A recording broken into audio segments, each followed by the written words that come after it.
Bueno, primeramente estoy muy contenta de compartir con ustedes esta actividad y que ustedes hayan cordialmente aceptado la invitación que le hiciera la revista Journal of del Perú, una asociación que siempre está dispuesta a ofrecer alternativas, apoyo para mejorar la producción científica de los académicos. La información que les voy a compartir el día de hoy tiene que ver con un tema que ha tomado mucho auge en los últimos tiempos. Hemos tenido grandes presiones desde las instituciones y desde nuestra misma comunidad cercana respecto a la necesidad de generar producción científica, la necesidad de publicar y no publicar en cualquier revista. Entonces eso, por supuesto, comporta una serie de presiones a las cuales nos vemos enfrentados todos los días, y la idea es un poco contribuir con bajar la presión y esa sensación de inmediatez que nos va generando esa necesidad de publicar, ¿sí? Les vengo a traer más bien experiencias acumuladas a lo largo de 20 años que he venido desarrollando actividad de investigación, y también un poco las experiencias que también he ido acumulando a lo largo de una línea de investigación que vengo desarrollando de una manera mucho más orientada hace unos 10 años aproximadamente, cuando tuve la oportunidad de desarrollar mis estudios doctorales. Entonces, bueno, permítame en este momento compartir la pantalla para hacerles la presentación y comentarles que he titulado esta presentación de hoy "Cómo superar el filtro de la revisión en las revistas científicas indexadas". Sí, efectivamente hay filtros, es decir, estamos hablando de que no es un camino que está garantizado, es un camino que puede llegar a ser en algunas ocasiones bastante engorroso para algunos. Muchos sienten agotamiento en el proceso de elaborar artículos científicos porque no han desarrollado mucho esas competencias. Algunos se sienten, inclusive, he escuchado comentarios como que hice un artículo y no vuelvo a hacer otro. Otros, por ejemplo, reciben rechazos y también dicen hasta aquí llego y no continúo. La idea entonces es ofrecerles algunas alternativas para que ustedes puedan ir desarrollando estas capacidades y poder entonces ayudarlos en este transitar de lo que es el camino de la producción científica en revistas científicas indexadas, además, ¿no? Básicamente la temática que vamos a estar trabajando tiene que ver con el contexto de las revistas científicas indexadas. Antes de continuar, me gustaría que me confirmara si están pudiendo visualizar mi presentación de manera adecuada, de manera que yo pueda continuar. Por favor, si alguien me puede confirmar, le agradecería muchísimo. Excelente, muchísimas gracias. Entonces, los temas que vamos a tratar va a ser primeramente claro, muy breve, ¿no? Una visión de lo que son las revistas científicas indexadas. Aquí vamos a hacer algunas precisiones importantes. Y si hay alguna cosa que no me da el tiempo de presentarlo, por favor, al final espero que tengamos un espacio para poder aclarar ciertas dudas, ¿sí? Sobre el contexto de las revistas científicas indexadas. También vamos a estar tratando luego lo que son los filtros del proceso editorial, que son varios, básicamente son tres. Vamos a estar trabajando de manera un poco más detenida el primer filtro, que es el conocido rechazo de escritorio, y vamos a ver las razones por las cuales generalmente estos artículos son rechazados. Y luego, algo que he calificado como el ABC, para hacerlo un poco más didáctico y fácil de recordar, sobre cuáles son aquellos aspectos que podemos tomar en consideración para superar ese filtro de ese llamado rechazo de escritorio, antes de que un artículo pueda pasar a la siguiente etapa, que será la revisión de pares evaluadores. Luego vamos a detenernos en lo que es el segundo filtro, ya allí sí, un poco identificando cuáles son aquellos elementos que toman en consideración los pares evaluadores o árbitros. ¿Sí? Con mayor regularidad, vamos a presentar allí algunos resultados de investigaciones que se han desarrollado, ¿sí? Y finalmente quiero ofrecerles de manera de resumen 5 elementos claves que determinan el rechazo de un artículo. Es decir, tomando como base todos los elementos que estemos conversando durante esta sesión, a manera de resumen, entonces, esos elementos que les voy a entregar el día de hoy, espero que esta información sea útil para todos ustedes, ¿sí? Primero, bueno, presentarles lo que es una revista científica indexada o indizada. Ahí podemos ver enseguida que tenemos precisión anglicismo. Ambos términos son válidos. El de indexada siento que ha tenido mucho más aceptación en los últimos años, en la comunidad científica, y básicamente este tipo de revistas son publicaciones periódicas de investigación o científicas que denotan una alta calidad, es decir, pasan por un proceso de evaluación, son revisadas sobre la base de una serie de criterios que son definidos por cada uno de esos índices, y una vez que pasan ese proceso de evaluación, entonces son incluidas en algunas bases de datos, índices o repertorios de consulta mundial. Es decir, estamos hablando de información que está en bases de datos, en repositorios, y que son de libre acceso en la web a nivel mundial. Debo decir también que es importante aclarar que existen bases de datos que alojan revistas científicas y son información muy valiosa para todos nosotros, pero no todas las bases de datos hacen evaluaciones y hacen clasificaciones. Es decir, no todas se toman ese trabajo de tomar una revista científica, revisarla, analizar, en este caso, todos estos criterios y sobre la base de ellos clasificar la revista. De hecho, algunas de estas bases de datos también tienen algunos criterios de mediciones, algunas calificaciones o clasificaciones, y como vamos a notar más adelante, inclusive también se califican a través de factores, índices, cuartiles, etc. Hay toda una serie de clasificaciones al respecto. Básicamente, las revistas científicas indizadas o indexadas tienen dos características principales. Hay muchas otras, pero la vamos a resumir solamente en dos. Una tiene que ver con lo que es la calidad de los contenidos de investigación. Es decir, se tiene un especial cuidado porque en una revista científica bajo estas características haya información relevante, que sea un aporte al conocimiento existente. Eso por un lado. Pero también está la parte de la calidad de los contenidos que presenta, por ejemplo, en su página web. Es decir, cumple con toda una serie de formalidades que están normalizados a escala internacional y que los mismos índices te van exigiendo, y cada vez ha habido más homogeneización, a mi modo de ver, en las diferentes exigencias que tienen cada una de las bases de datos para poder presentar una revista científica. Eso por un lado. Y por el otro lado también está la calidad del proceso editorial. Es decir, las revistas científicas son cuidadosas y son garantes de que el proceso sea riguroso, que se lleve bajo una perspectiva ética, el cuidando, por ejemplo, las buenas prácticas desde el punto de vista editorial, y también tratando de cuidar las buenas prácticas desde las autorías. Es decir, estamos en ese proceso permanente. Entonces, como podemos notar, es importante, es una cierta garantía de calidad de lo que es el proceso editorial de una revista cuando se encuentra en uno de estos índices nacionales o internacionales, ¿no? Hay diversidad de índices, ¿ok? Pero digamos que la referencia inicial de lo que es la indización surge a partir de un creador que es Eugene Garfield. Algunos de ustedes seguramente habrán escuchado hablar de él. Este señor crea un instituto para la información científica, el famoso ISI. De hecho, algunos hasta hace unos años atrás seguramente han escuchado o escuchaban que decían que las revistas ISI, ¿no? Hoy en día las conocemos como las revistas WOS, ¿sí? Son nombres que se le dan, pero básicamente lo importante de esto es que hay todo un registro.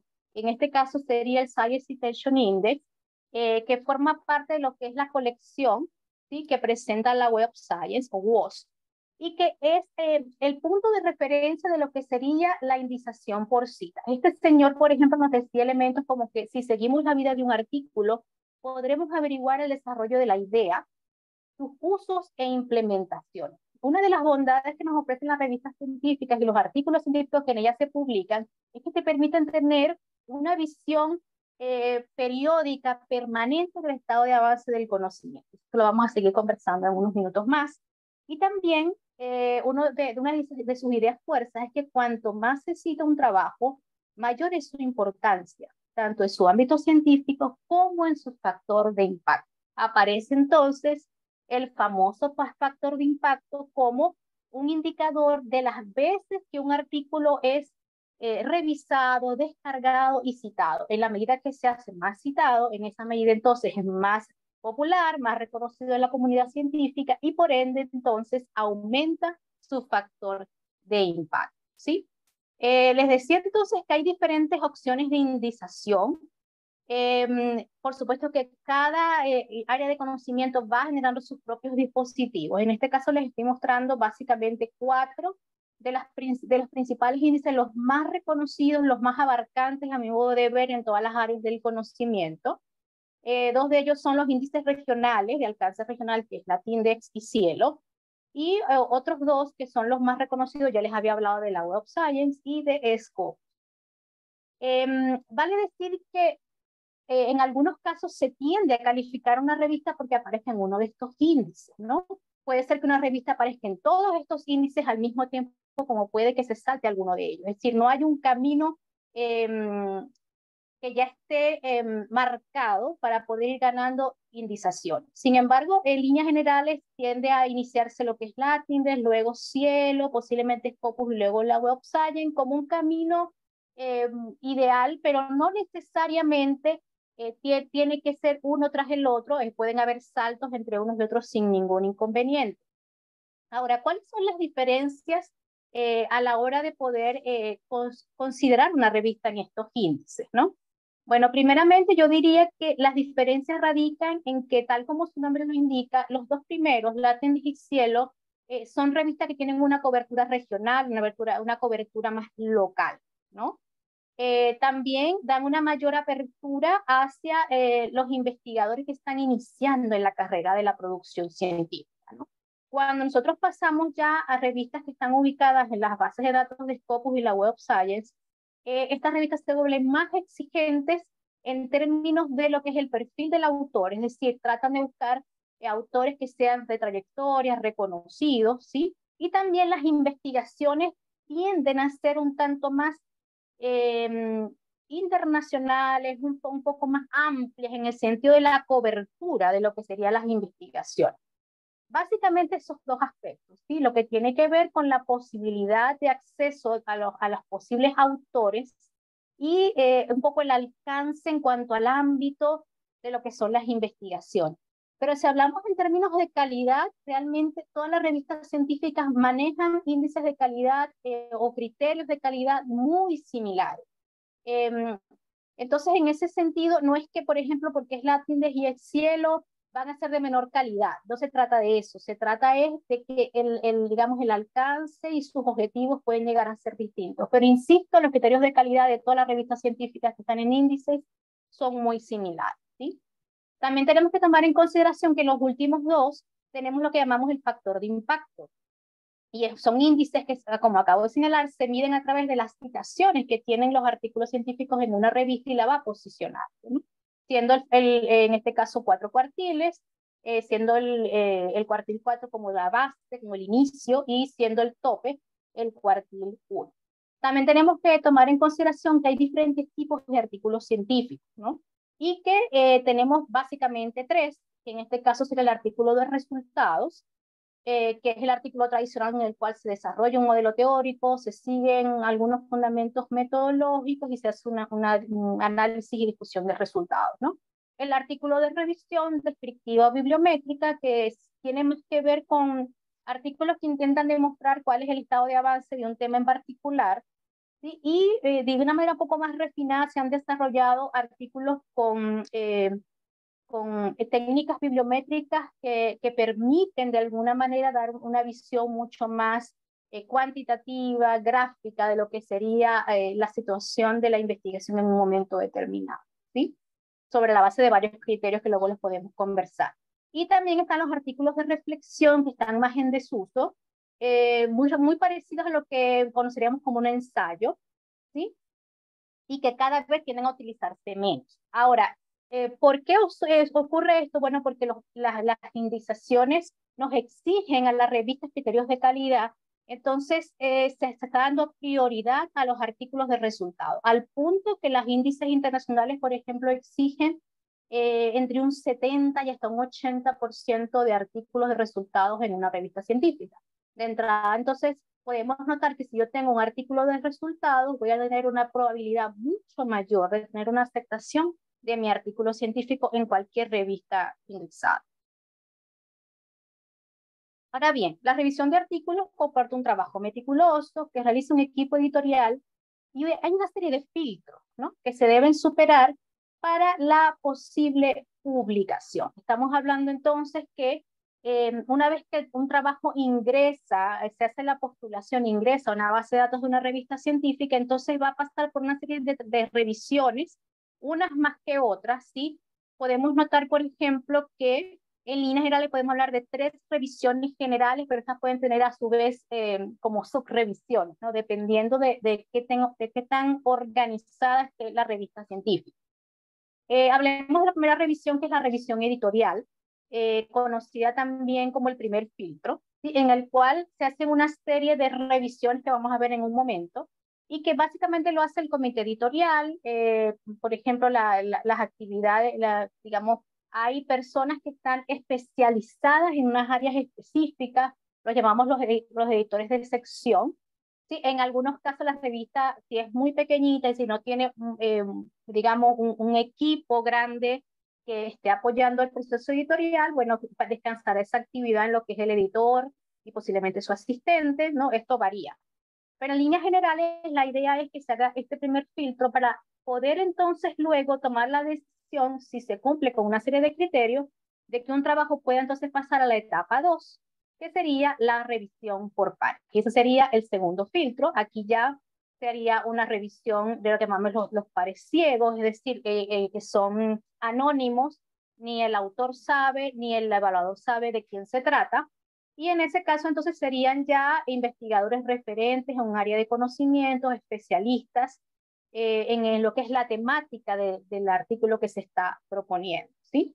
Y tenemos también como una tercera etapa o un tercer filtro, que sería la revisión postarbitral, que básicamente es la verificación de que se han cumplido las observaciones que han hecho los árbitros, y también en ese caso inclusive el autor puede tomar posición si no está de acuerdo con alguna de las observaciones que se han realizado. Básicamente estamos hablando de que son los 3 filtros que tenemos a lo largo del proceso editorial. Una vez que se ha superado este tercer filtro, entonces el artículo ya estaría listo para su posible publicación, ¿sí?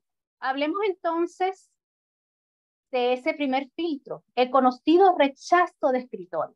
Quienes se quieran dedicar de pronto a hacer revisiones sobre este tema pueden utilizar esta expresión y van a encontrar allí literatura específica que trabaja estos temas, ¿sí? Entonces, el rechazo de escritorio tiene que ver justamente con ese primer filtro o esa primera revisión que se hace, y que en algunas investigaciones han demostrado que en una etapa inicial, este llamado rechazo de escritorio puede llegar a tener un 50% en la primera revisión. Entonces, es sumamente importante para nosotros tratar de superar al menos este primer filtro para dar paso a una segunda etapa. E inclusive, eh, algunas experiencias han demostrado que ese 50% se amplía, y en algunas revistas con alta demanda de artículos, este porcentaje de rechazo aumenta y puede llegar hasta un 80 y 90%. Esto en caso, por ejemplo, de revistas que, bueno, por un lado quieren pasar de un índice a otro y quieren mejorar, digamos, sus indicadores de lo que es la calidad y el rigor, o revistas que ya están posicionadas en los topes más altos de las clasificaciones y que tienen altas demandas y altas listas de espera de revisión de artículos científicos, ¿sí? Entonces, ¿qué podemos hacer para poder ir superando el rechazo, en el llamado rechazo de escritorio o ese primer filtro en la evaluación, ¿sí? Bueno, primero tenemos la A, que es el alcance de la revista y el ajuste a normas, ¿no? Inclusive también podemos tener el A de las áreas temáticas, es decir, allí tenemos varios elementos a tomar en consideración. Uno de los primeros aspectos que tomamos a la hora de revisar un trabajo es precisamente que el mismo esté adecuado a las áreas temáticas que ha fijado una revista. Y esto realmente hay que verlo con detenimiento, porque no solamente basta con ver el nombre de la revista, bueno, es una revista de psicología y posiblemente mi trabajo tenga cabida, ¿ok? Sino que las revistas de manera explícita deben expresar cuáles son las áreas temáticas a las cuales abarca. Inclusive las revistas multidisciplinarias, que nosotros pudiéramos pensar que es una ensalada de muchas cosas, también tienen sus limitaciones. Entonces es importante tomar en consideración cuáles son las áreas temáticas de la revista, cuál es el enfoque, es decir, si haya algún tipo de investigación que les interese, por ejemplo, si es un alcance de estudio latinoamericano, o si son estudios que tienen una perspectiva multidisciplinaria, es decir, son detalles que realmente son importantes y que marcan la diferencia a la hora de nosotros poder postular en una revista científica. Importante con esto entonces revisar, hojear la revista, ver cuáles son inclusive los temas que generalmente publica. Nosotros pudiéramos de pronto aventurarnos a ofrecer un tema que sea novedoso para la revista. Eso puede ser atractivo, pero también puede de alguna manera tener el riesgo de un rechazo, ¿no? Entonces son elementos que hay que tener en consideración, las áreas temáticas, el enfoque, también el tipo de trabajo que se presenta. Les acaba de mostrar hace un momento que hay varios tipos de artículos científicos, pero por ejemplo, hay revistas científicas que actualmente no están recibiendo ni trabajos de reflexión ni trabajos de revisión, ¿no? Eso es solamente artículos de resultados, por ejemplo. Entonces es importante también tomar en consideración estos aspectos para evitar pérdidas de tiempo, tanto para los autores como para los editores, enviando trabajos que necesariamente van a tener que ser devueltos porque no cumplen con estas normas, ¿sí? Otro aspecto que también aparece con mucha frecuencia es la necesidad de que sea un aporte al conocimiento. O sea, siempre nos preguntamos cuando vemos un artículo, ¿cuál es tu aporte, autor o autora, ¿no? Eh, entonces, en ese caso, es importante tomar en consideración que quede expresado de manera muy clara, ojalá, en la introducción, por ejemplo, en la parte teórica también se pudiera colocar cuál es el aporte que estás generando al conocimiento existente. Eso, por un lado, demuestra que tienes dominio en lo que tiene que ver con el estado del arte del conocimiento y además estás muy claro de cuál es el problema que quieres resolver y hacia dónde o cuál es la relevancia que quieres ofrecer a través de tu trabajo de investigación. Otro elemento que también tomamos en consideración, así como que de entrada, es los porcentajes de similitud. No me gusta hablar de plagio, al menos no en un primer momento, porque en muchas ocasiones nos ocurre que estos son software que ya están establecidos para ello y por supuesto, por ser una máquina, tiene un margen de error. Entonces, es importante que después que se hagan estos análisis, tomar estos trabajos, revisarlos y verificar si efectivamente existe un problema de plagio.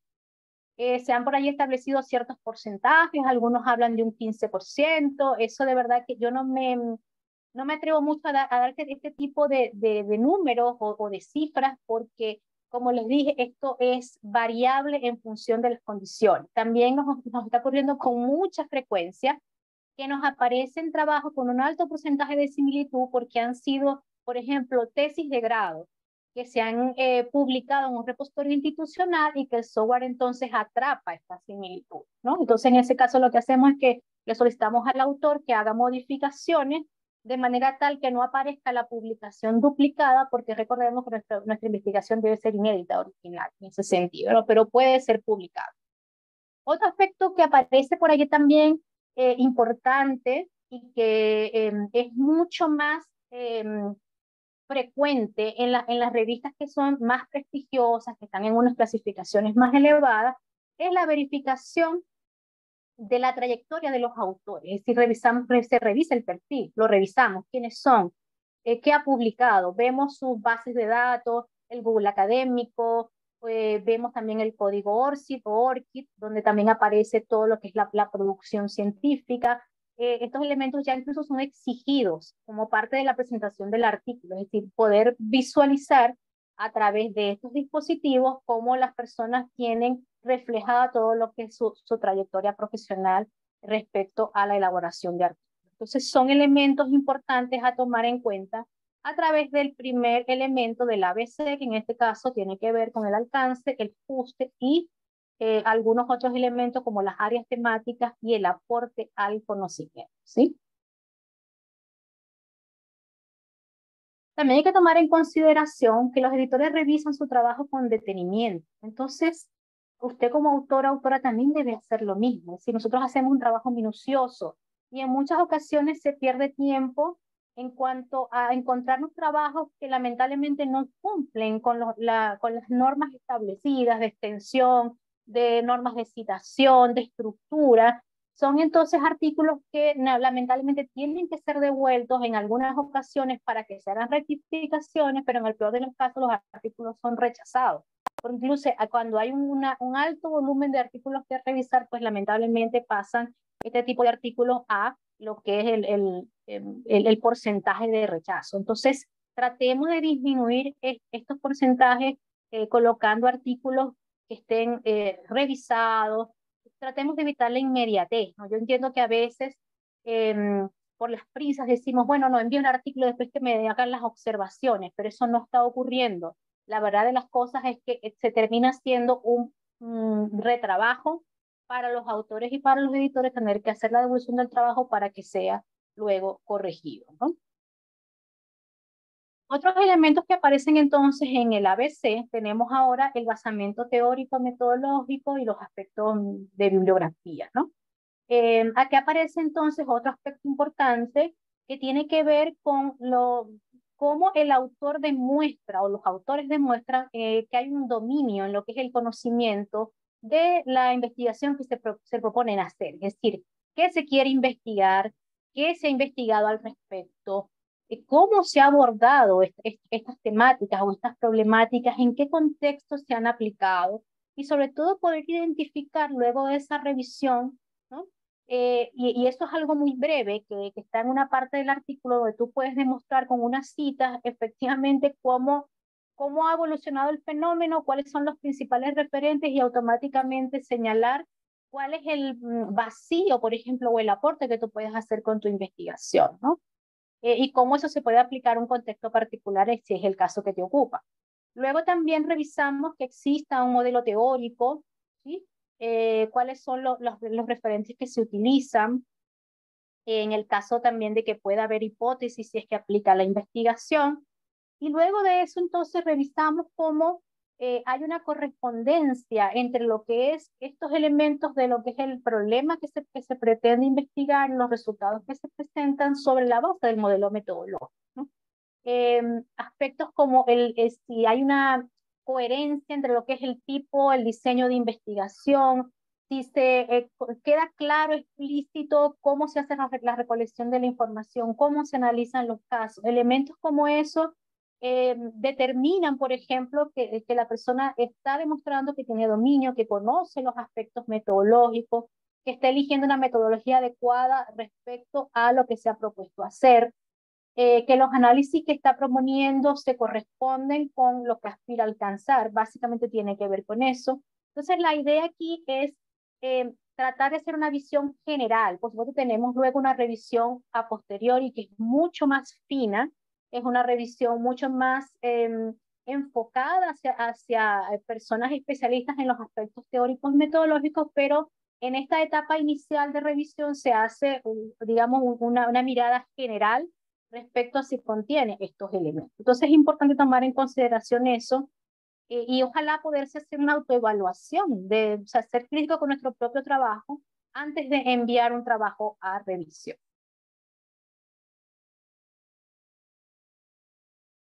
También tenemos que las revistas científicas indexadas son bastante cuidadosas y preocupadas por la bibliografía, ¿no? Que ésta sea adecuada, suficiente y actualizada. Es difícil, de pronto adecuada es fácil en el sentido de definir, bueno, ¿qué sería adecuado? Bueno, que sea referencias que sean consideradas científicas, ¿sí?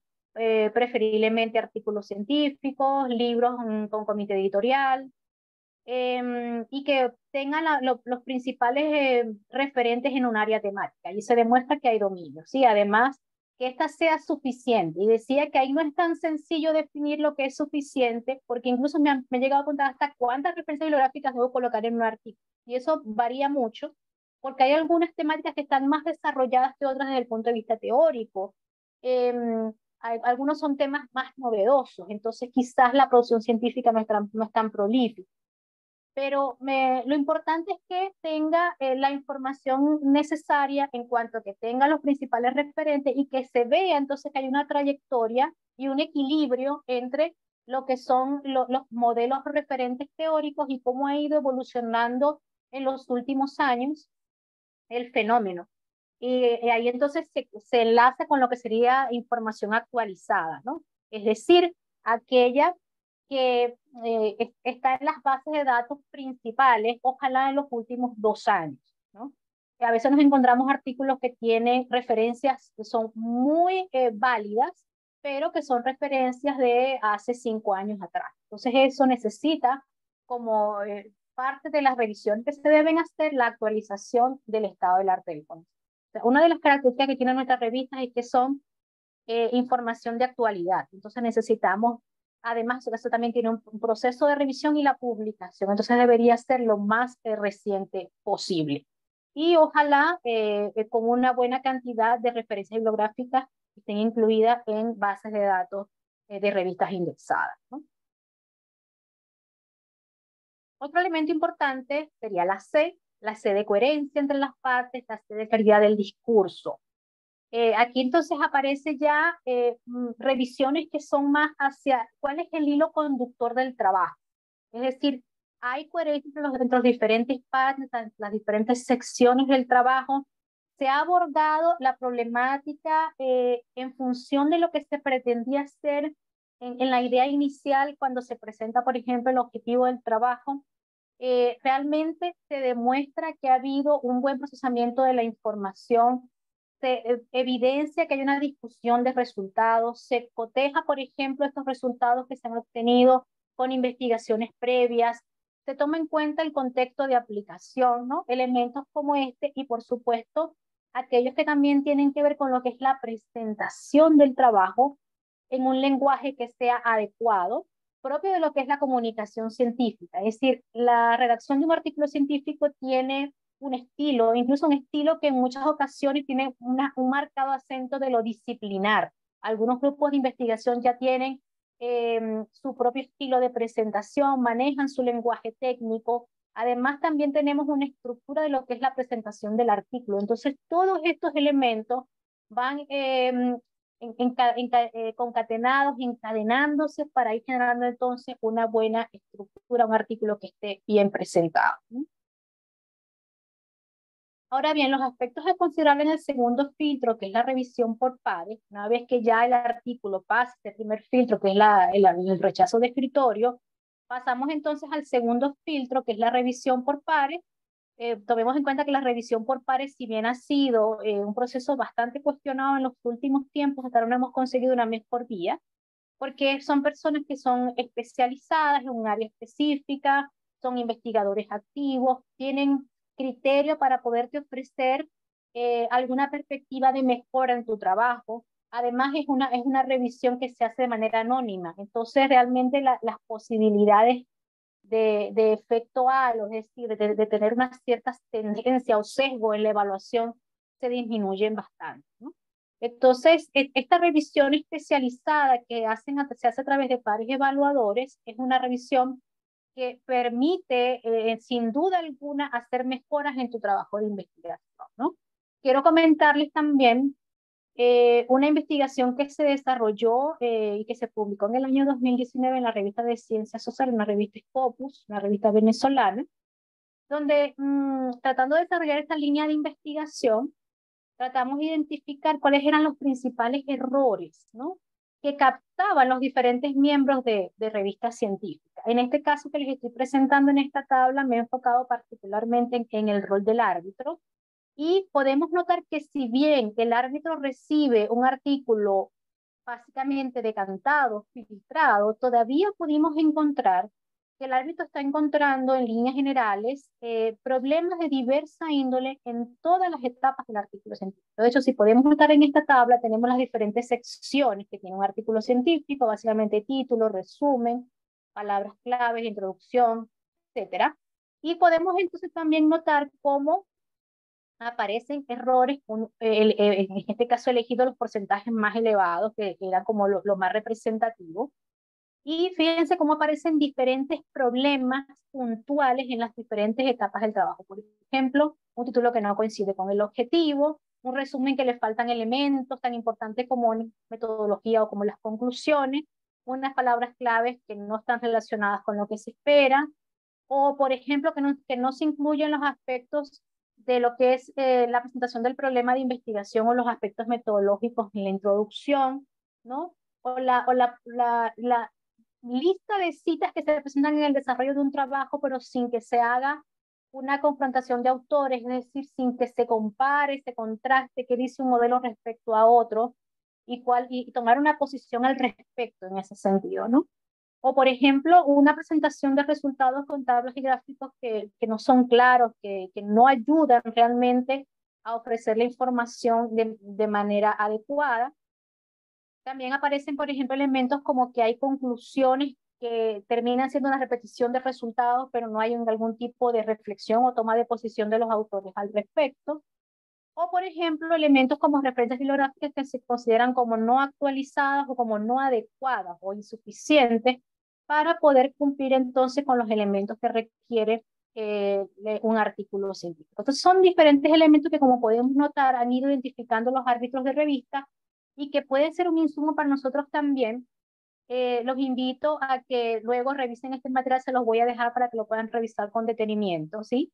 Y puedan entonces utilizar estos elementos a manera de inclusive de autoevaluación de sus propios artículos y ver cómo ustedes tener como mucha más atención en estos elementos que aparecen con muchísima frecuencia en lo que es la evaluación de las revistas, en este caso de los artículos científicos en la revista, ¿no? También decir que, disculpen que se me fue la presentación, sería la siguiente. Y luego entonces quiero cerrar con estos 5 puntos críticos que producto de todo lo que hemos venido conversando he identificado y es como que una regla general que he venido utilizando para realizar las revisiones y también he podido identificar a través de conversaciones con otros equipos editoriales, donde si bien en el ABC el elemento principal, entre muchos otros, era cómo se identifica el problema de investigación y cómo se aborda, en este caso, en estos 5 puntos que les estoy presentando, el elemento central, como pueden notar, es el objetivo del trabajo. Es decir, el objetivo del trabajo es el norte. Y en algunas ocasiones se pudiera pensar que es una obviedad, claro, el objetivo del trabajo, pero resulta que en estas investigaciones como la que le acabo de presentar en la lámina anterior, nos encontramos con que hay un alto porcentaje de artículos que son rechazados porque aparecen objetivos de investigación que luego, producto de la revisión, no se cumplen a cabalidad. Y eso, por supuesto, es una causal directa de rechazo de un artículo. Entonces, es sumamente importante que pongamos especial atención en nuestros objetivos de trabajo, que no pongamos expectativas sobredimensionadas en los lectores a la hora de formular un objetivo de trabajo. O a veces también en el caso de los títulos, queremos hacer títulos abarcantes, rimbombantes, pero que no necesariamente están relacionados con lo que realmente se pretende alcanzar.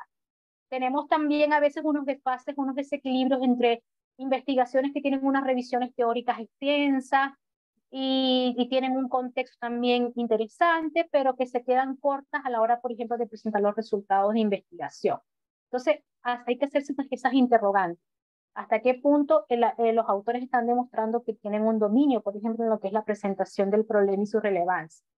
O también, por ejemplo, deficiencias desde el punto de vista metodológico, que no necesariamente responden a lo que efectivamente se está planteando y que se quiere desarrollar en esta investigación.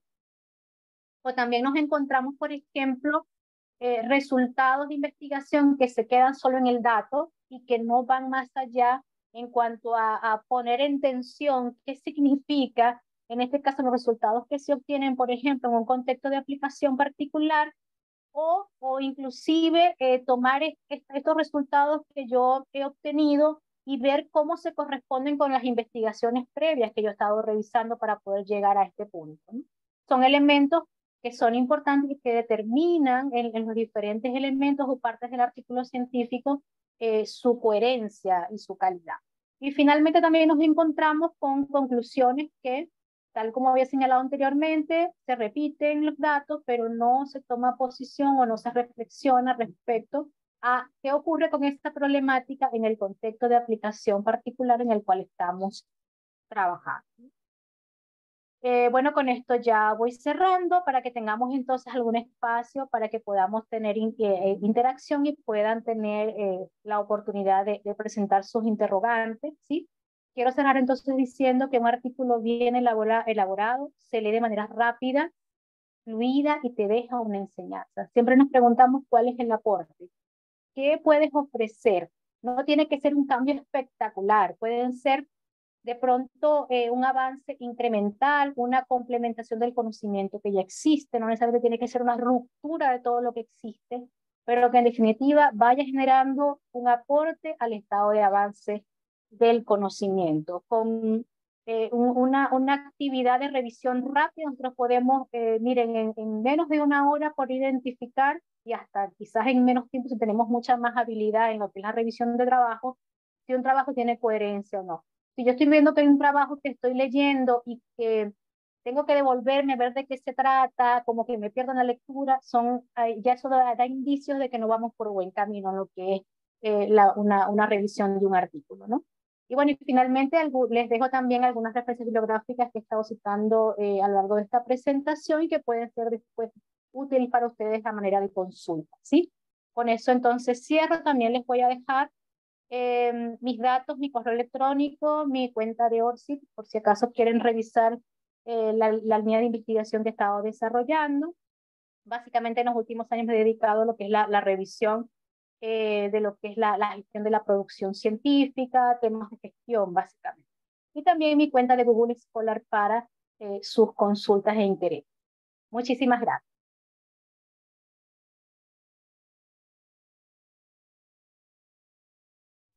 Correcto, doctora Gwendolyn. En este caso pasaremos a una ronda de preguntas. Estimados participantes, si tienen alguna pregunta, por favor, realizarlo mediante el chat de Zoom.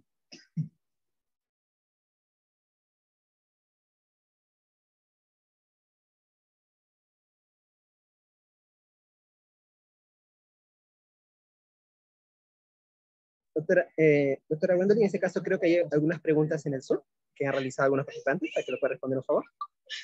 Sí, permítame un momentito y reviso. Estoy yendo hacia arriba por si acaso, a ver por acá. Bien, dice Ana Costa, es que el objetivo es la idea que orienta el artículo, no el de la investigación previa que le dio origen, es decir, la tesis, proyecto u otro. Claro, yo me imagino que ella se está refiriendo a que en este caso, en muchas ocasiones se tiende a confundir lo que es el objetivo de la investigación o el objetivo del trabajo que está presentando en este momento, ¿sí? Que tiene un alcance particular y que forma parte seguramente de una idea mucho más amplia que provino de un proyecto de investigación previo con unos objetivos que ya tenía establecidos. Inclusive uno de esos objetivos podría ser convertido en un artículo científico o, por ejemplo, también en el caso de una tesis, que es otro insumo importante para la investigación y que también tenía proyectado una serie de acciones para cumplir un objetivo general. En este caso es importante dilucidar eso porque en muchas ocasiones se tiende a hacer cortes y pegas, por ejemplo, de proyectos o tesis, convertirlo en un artículo científico, y ahí entonces es donde se observan los desfases entre lo que es el objetivo de la investigación que se está presentando en ese momento y que da lugar entonces a una parte de lo que es una idea mucho mayor que en este caso está alojada, por así decirlo, en una tesis o en un proyecto. Muchas gracias, Ana, por tu comentario. Luego aparece otro que dice, ¿recomienda redactar el resumen al comenzar el texto o al finalizarlo? En este punto he visto mucho debate. Mira, yo te diría que yo recomiendo hacerlo al final ya cuando está culminado el artículo. ¿Por qué? Porque el resumen aparecen todos los elementos. Es decir, recordemos los elementos de un resumen de un artículo científico. Tenemos la introducción, el objetivo, la metodología empleada. En algunas revistas no es muy común, pero aparece también que coloquen los aportes teóricos que estás utilizando o el modelo teórico podría ser, los principales resultados y las conclusiones. Entonces, para tú poder hacer todos estos elementos, ya tienes que tener el artículo listo. Tú puedes ir armando el resumen en el camino, pero al final, de igual manera, te invito a que lo revises en función ya de los hallazgos, en función de las ideas que consideres más impactantes y que pueden llegar en un momento determinado a mostrar en una extensión tan corta como de unas 100, 200 palabras en promedio que tiene cada uno según las normas de cada revista, poder entonces hacer una presentación muy rápida y casi como una radiografía de lo que sería tu trabajo de investigación. Así que recomiendo hacerlo al fin. Aquí hay diferentes saludos, felicitaciones, muchas gracias. Un comentario que dice Nelly Lucy, dice, ¿por qué se devora, puede ser demora quizás mucho la indexación? ¿Ok? En el caso de que sea demora, ¿no? No sé si también nos devora posiblemente en algunos momentos porque dedicamos mucho tiempo y mucho esfuerzo a tratar de conseguir las indexaciones, de mantenerlas y además de ir escalando posiciones en las mismas, ¿no? En algunas ocasiones la revisión de los índices no es tan rápida como uno quisiera. Señalaba al inicio que estamos en una cultura de la inmediatez. Inclusive nosotros quisiéramos abrir una revista, hacer un proyecto editorial y rápidamente conseguir indexaciones, y eso es lo que no ocurre, ¿sí? Hay un proceso, un camino que se sigue, incluso hasta una línea de tiempo, ¿no? Mínima, y que en algunas ocasiones tú llegas a esa etapa y te das cuenta que todavía te faltan muchos criterios, los criterios cambian permanentemente. Entonces es un trabajo de día a día, ¿no? No solamente colocar el artículo científico, revisarlo, hacer un buen número, sino también estar pendiente de manera permanente de las exigencias que nos van colocando las diferentes bases de datos. Entonces, esas exigencias también se trasladan a nuestros autores. A veces nosotros quisiéramos que se entendiera que no es que queremos de alguna manera darle mala vida a los autores, es que son exigencias que tenemos y también nosotros necesitamos cuidar la calidad de nuestro proceso editorial, ¿no? Y también del contenido que presentamos. Demora, sí. Sí, Nelly, efectivamente, yo creo que es porque hay mucha demanda. A veces las indexaciones o más bien los índices tienen cantidad de revistas que están postulando, tienen que hacer unas revisiones que sean sucintas, que sean adecuadas, pero también al mismo tiempo tratar de que sean objetivas y eso por supuesto lleva su tiempo. Quisiéramos de verdad que las revisiones fuesen mucho más actualizadas. Por ejemplo, en el caso del Journal of the Academy, estamos en este momento preparándonos todo lo que es la página web, haciendo modificaciones para prepararnos para la actualización de la base de datos de Latindex 2.0. Ya somos hoy en día Latindex, pero todavía no ni catálogo ni catálogo 2.0, así que estamos ahorita en ese proceso. Y también para aplicar a otros tipos de indexaciones, como por ejemplo el directorio de acceso abierto. Entonces eso requiere un proceso de preparación, ¿no? De cumplir todos los criterios que se nos exigen y luego de eso esperar las evaluaciones de rigor, ¿no? Carmen hace un comentario que dice que permite levantar algunas dudas. Muy bien. Nos dice Silvia, cuando se refiere a las palabras clave, esto no debe incluir palabras del título. En algún momento, en alguna disertación indicaron que es un punto de evaluación. Yo no diría que es un punto de evaluación, Silvia, pero sí recomendamos con frecuencia que no sean las mismas del título. ¿Por qué? Eso tiene una razón muy práctica. Mira, todo lo que es el título, el resumen del trabajo y las palabras clave son elementos para motores de búsqueda. Es decir, los metadatos que se toman desde la web a la revista son tomados de esa información. Entonces, si tú colocas las mismas palabras en el título y en las palabras clave, estás reduciendo las posibilidades de captura de tu artículo. ¿Qué te puedo recomendar en ese caso? Utilizar, por supuesto, palabras que estén relacionadas, pero que sean sinónimas. Y también utilizamos unas listas que son muy útiles y que hay en diferentes áreas del conocimiento, que son los tesauros, que son listas que se utilizan entonces para poder hacer esas búsquedas y son muy útiles porque hay diferentes investigadores en tu área que tienen tus mismos intereses y que están utilizando las mismas palabras. Entonces eso también ayuda a la captura de tu artículo, a la visibilidad de tu artículo y a hacer inclusive una comunidad respecto a diferentes investigadores que están relacionados a través de los mismos intereses de investigación. Así que son muy útiles el uso de los tesauros.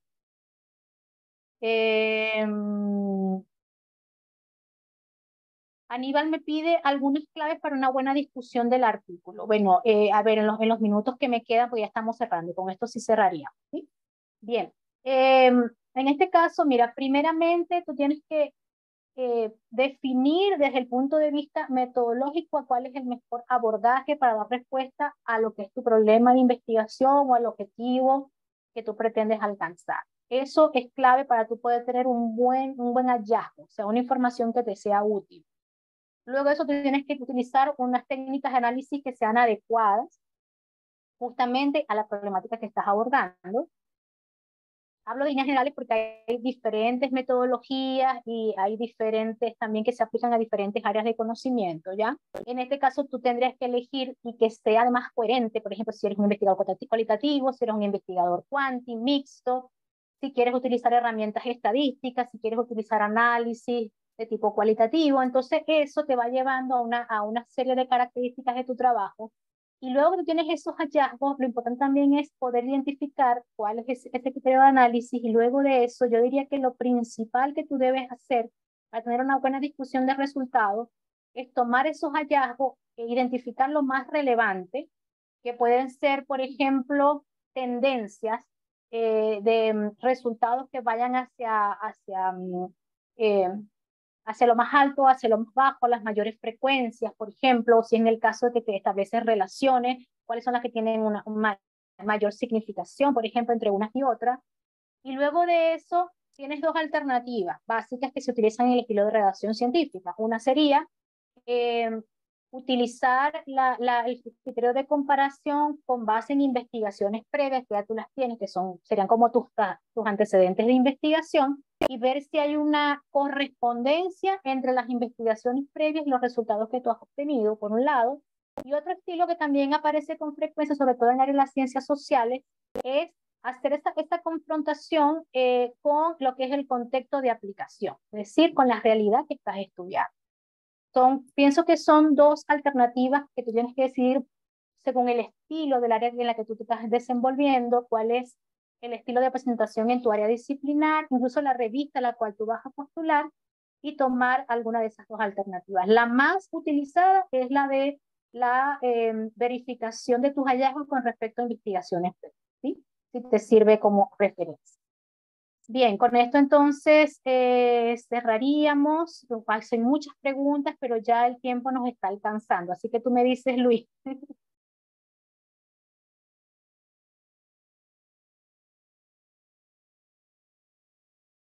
Muchísimas gracias, doctora Gwendolyn, por en este caso nuestro webinar el día de hoy, por el cual también aclaró muchas dudas, también a todos los participantes correspondiente a la sesión del día de hoy. Asimismo, le invitamos a participar y también que puedan unirse tanto en nuestras redes de Facebook del Journal of Academy. Asimismo, también si es que están interesados en publicar un artículo en nuestra revista, también se encuentra la página de la revista misma. Muchísimas gracias nuevamente a usted, doctora Gwendolyn, y a los participantes. Será hasta otra ocasión o en otro webinar que de la revista. Hasta la próxima. Muchísimas gracias.